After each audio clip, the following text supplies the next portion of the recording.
Hi അസ്സലാമു അലൈക്കും. F and F വ്ളോഗ്സിലേക്ക് സ്വാഗതം. ഇന്നൊരു സ്പെഷ്യൽ അച്ചാർ റെസിപ്പിയാണ്. ഇതൊരു വള്ളിച്ചെടിയായിട്ടാണ് കാണപ്പെടുന്നത്. പടർന്നു പിടിക്കുന്ന ഒരു വള്ളിച്ചെടിയാണ് അസ്പരാഗസ്, അതായത് ശതാവേരി. ശതാവേരി കിഴങ്ങാണ് ഇന്ന് അച്ചാറിനായി എടുത്തിട്ടുള്ളത്. ആയുർവേദ ഔഷധ സസ്യങ്ങളിലെ റാണിയാണ്. സ്ത്രീകൾക്കുള്ള മികച്ച ഔഷധം കൂടിയാണ് അസ്പരാഗസ്. സ്ത്രീകൾക്കും പുരുഷന്മാർക്കും ഒരുപോലെ ഉപയോഗിക്കാവുന്ന ഒന്നാണ് ശതാവേരി കിഴങ്ങ്. ഇതിൽ ധാരാളം ആൻറ്റി ഓക്സിഡൻറ്റ്സ് അടങ്ങിയിട്ടുള്ളതുകൊണ്ട് നമ്മുടെ രോഗപ്രതിരോധ ശേഷി വർദ്ധിപ്പിക്കാനുള്ള കഴിവ് ശതാവേരിക്കുണ്ട്.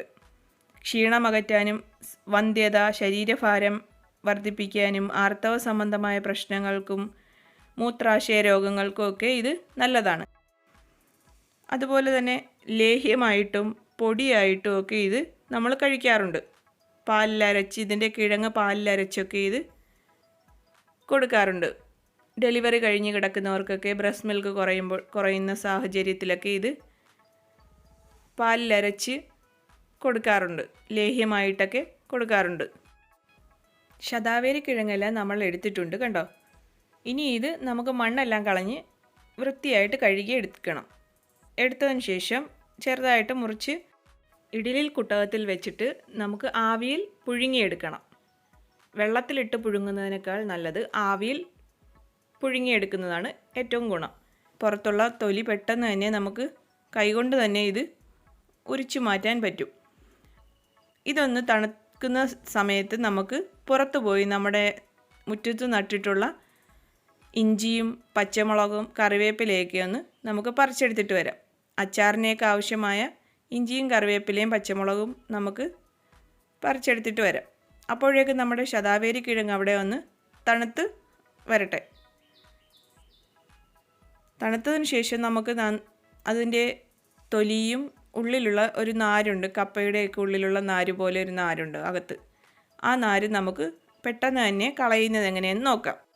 കത്തിയൊന്നും ഉപയോഗിക്കാതെ തന്നെ നമുക്ക് കൈകൊണ്ട് തന്നെ പെട്ടെന്ന് ഇതിൻ്റെ തൊലി കളഞ്ഞെടുക്കാം. വളരെ വേഗത്തിൽ തന്നെ കളഞ്ഞെടുക്കാം. ഇങ്ങനെ രണ്ടായിട്ട് ഒടിച്ചതിന് ശേഷം അതിൻ്റെ തൊലി നീക്കം ചെയ്യാൻ പറ്റുന്നതാണ്. കണ്ടോ, നടുവിലുള്ള നാരും കളഞ്ഞെടുക്കുക. കളഞ്ഞ് വൃത്തിയാക്കി എടുത്തിട്ടുണ്ട്. ഒന്ന് കഴുകി എടുത്തിട്ടുള്ളതാണ് ഇത്. കഴുകണമെന്ന് നിർബന്ധമില്ല. ഒന്ന് ഞാൻ കഴുകി എടുത്തിട്ടുള്ള ശതാവേരി കിഴങ്ങാണ്, കട്ട് ചെയ്ത് കഴുകി എടുത്തിട്ടുള്ളതാണ്.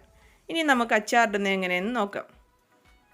ആവശ്യമായിട്ടുള്ള നല്ലെണ്ണ എടുത്തിട്ടുണ്ട്. ഇതിലേക്ക് ആവശ്യമുള്ള വിനാഗിരി എടുത്തിട്ടുണ്ട്. ചെറിയൊരു പീസ് ഇഞ്ചി, 2-3 പച്ചമുളക്, ആവശ്യത്തിന് കറിവേപ്പില, 10-20 വെളുത്തുള്ളി കൂടുതൽ എടുത്തിട്ടുണ്ട്, കായം. അപ്പോൾ ഒരു പാൻ അടുപ്പിലേക്ക് വെച്ചിട്ടുണ്ടായിരുന്നു. അത് ചൂടായി വന്നതിന് ശേഷം നമുക്ക് ആവശ്യത്തിന് പച്ചെണ്ണ ചേർത്ത് കൊടുക്കാം, ഒഴിച്ചു കൊടുക്കുന്നുണ്ട്. പച്ചെണ്ണ ഒന്ന് ചൂടായി വന്നതിന് ശേഷം നമുക്ക് അതിലേക്ക് ഒരു നുള്ള് ഉലുവ ചേർത്ത് കൊടുക്കുന്നുണ്ട്. ഉലുവ ഒന്ന് പൊട്ടി വന്നതിന് ശേഷം കടുക് ചേർത്ത് കൊടുക്കാം. കടുകും ഒന്ന് പൊട്ടി വന്നതിന് ശേഷം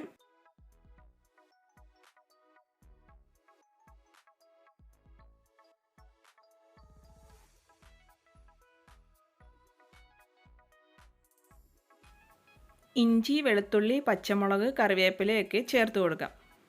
അതൊന്ന് നന്നായിട്ട് വഴറ്റി കൊടുക്കാം.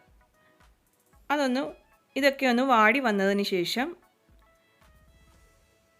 നമുക്ക് പൊടികൾ ചേർത്ത് കൊടുക്കാം. പൊടികൾ ചേർത്ത് കൊടുക്കുന്നതിന് മുമ്പായിട്ട് ഫ്ലെയിം കുറച്ച് വെക്കുക. കുറച്ച് വെച്ചതിന് ശേഷം പൊടികൾ ചേർത്ത് കൊടുക്കാം. ഇവിടെ 4 ടീസ്പൂൺ മുളക് പൊടി, 1 ടീസ്പൂൺ മഞ്ഞൾപ്പൊടി, 1 ടീസ്പൂൺ കായപ്പൊടി, ആവശ്യത്തിനുള്ള ഉപ്പും ചേർത്തിട്ടുണ്ട്.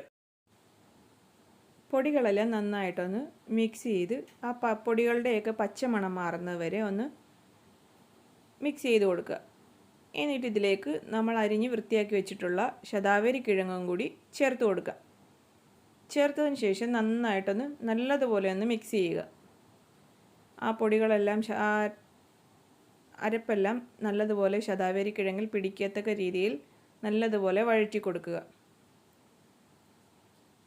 എന്നിട്ട് ഇതിലേക്ക് ആവശ്യത്തിനുള്ള വിനീഗറും കൂടി ഒഴിച്ചു കൊടുക്കാം. വിനാഗിരിയും കൂടി ഒഴിച്ചു കൊടുക്കാം. ആവശ്യത്തിന് വിനാഗിരി ഒഴിച്ചിട്ടുണ്ട്. ഇതിലേക്ക് നമ്മൾ വെള്ളമൊന്നും ചേർക്കുന്നില്ല. വെള്ളമൊന്നും ചേർക്കാതാണ് അച്ചാർ തയ്യാറാക്കുന്നത്. വിനാഗിരി മാത്രമേ ചേർക്കുന്നുള്ളൂ. ശതാവേരി കിഴങ്ങ് നല്ലതുപോലെ വെന്ത് വരട്ടെ. ഫ്ലെയിം കുറച്ച് വെച്ച് നല്ലതുപോലെ വേവിച്ചെടുക്കാം. ഈ വീഡിയോ കണ്ട് ഇഷ്ടമായാൽ ഒന്ന് ലൈക്ക്, ഷെയർ, കമൻറ്റ്, സബ്സ്ക്രൈബ് ചെയ്യാൻ മറക്കരുത്. നമ്മുടെ ശതാവരി കിഴങ്ങ് അച്ചാർ ഇവിടെ റെഡിയായി കഴിഞ്ഞു. നല്ല ഹെൽത്ത് ബെനിഫിറ്റ്സ് ഉള്ള ഒരു അച്ചാർ കൂടിയാണ്. അടിപൊളിയാണിത് കഴിക്കാൻ. ശതാവരി കിഴങ്ങ് തൊലി കളഞ്ഞ് ഉണക്കി സൂക്ഷിച്ച് വെക്കാം. ഒരു ടിന്നിലിട്ട് അടച്ച് സൂക്ഷിച്ച് വെക്കാം. നമുക്ക് എപ്പോഴാണോ അച്ചാറിന് ആവശ്യം വരുന്നത് ആ ടൈമിൽ നമുക്കെടുത്ത് അച്ചാർ തയ്യാറാക്കാൻ പറ്റുന്നതാണ്. നമ്മുടെ അച്ചാർ ഇവിടെ തണുത്തിട്ടുണ്ട്. ഇനി നമുക്കൊരു ഗ്ലാസ് ജാറിലേക്ക് മാറ്റാം. ഗ്ലാസ് ജാറും ഉപയോഗിക്കുന്ന സ്പൂണും ഒട്ടും നനവ് കാണരുത്. നല്ലതുപോലെ ഉണങ്ങിയ ഗ്ലാസ് ജാറും സ്പൂണും ആയിരിക്കണം അച്ചാറിലേക്ക് ഉപയോഗിക്കാൻ. അപ്പോൾ അടുത്തൊരു വീഡിയോയുമായി വരുന്നവരെ ഇൻഷാ അല്ലാഹ് അസ്സലാമു അലൈക്കും.